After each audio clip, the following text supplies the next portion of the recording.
for peace. Vajpayee was ready to talk to man behind Kargil war. Some hope was revived when Prime Minister Narendra Modi made a surprise stopover in Lahore to meet his then counterpart Nawaz Sharif.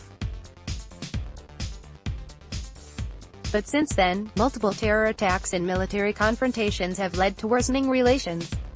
Loading. New Delhi. History remembers the Agra summit as one of the greatest missed opportunities of India-Pakistan relations.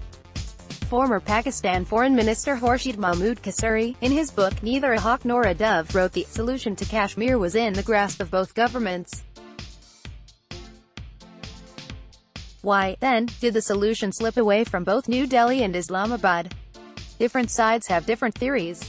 But starting a dialogue with India's most bitter adversaries is seen as one of the greatest diplomatic triumphs of former Prime Minister Atal Bihari Vajpayee.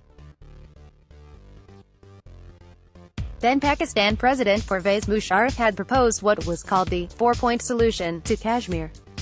According to different accounts, the solution was, in principle, acceptable to Prime Minister Atal Bihari Vajpayee, but the deal fell through hours before the signing ceremony.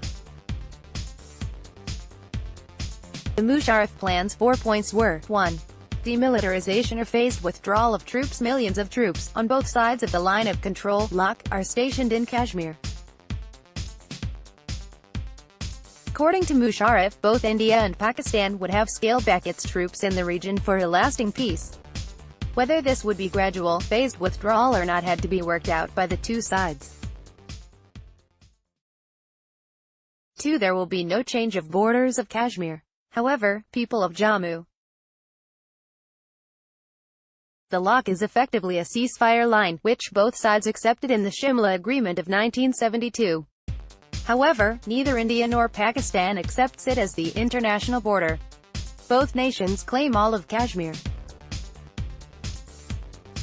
If Musharraf's plan were to be accepted, India would have to accept Pakistan's sovereignty over Pakistan-occupied Kashmir, which Pakistan refers to as its province of Azad Kashmir, and in return, Pakistan would accept Indian suzerainty over the part of Jammu and Kashmir on India's side of the LOC. The ceasefire line would then become the international border and both sides would give up claims over the other half of Kashmir. However, the people of Jammu and Kashmir would be allowed to move freely to the other half of the region. 3. Self-governance without independence. Pakistan has long been an advocate of what it calls Kashmiri self-determination, but Musharraf was willing to give that up in favor of a greater measure of autonomy. Vajpayee would likely not have too many objections with this clause of the agreement because the Indian constitution already allows autonomy for J. While this would have meant that the BJP would have to give up one of its core ideological positions, the repeal of Article 370, it would put an end to Pakistani support to pro-independence Kashmiri insurgents.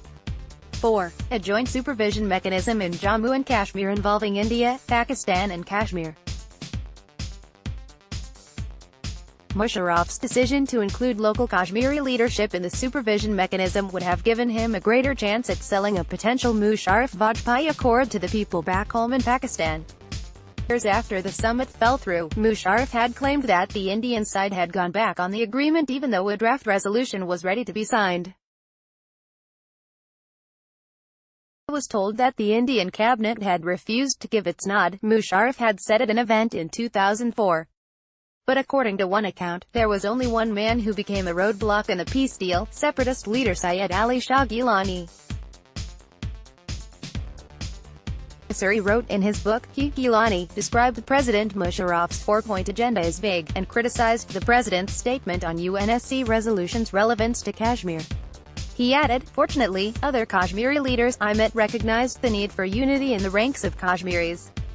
They were more pragmatic and by and large unwilling to go along with Gilani's rigid approach.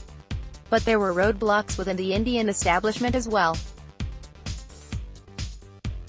Former Research and Analysis Wing (RAW) chief Asdulat said in a 2015 interview that it was then Deputy Prime Minister L.K. Advani who derailed the Agra summit. The Advani of Delhi and the Advani of Agra were different, Dulat said in an interview to Rediff.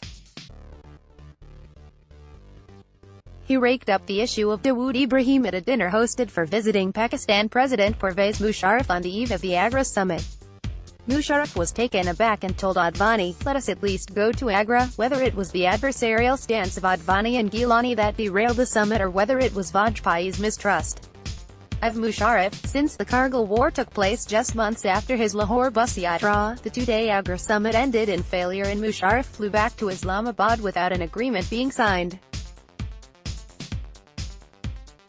Some hope was revived when Prime Minister Narendra Modi made a surprise stopover in Lahore to meet his then counterpart Nawaz Sharif.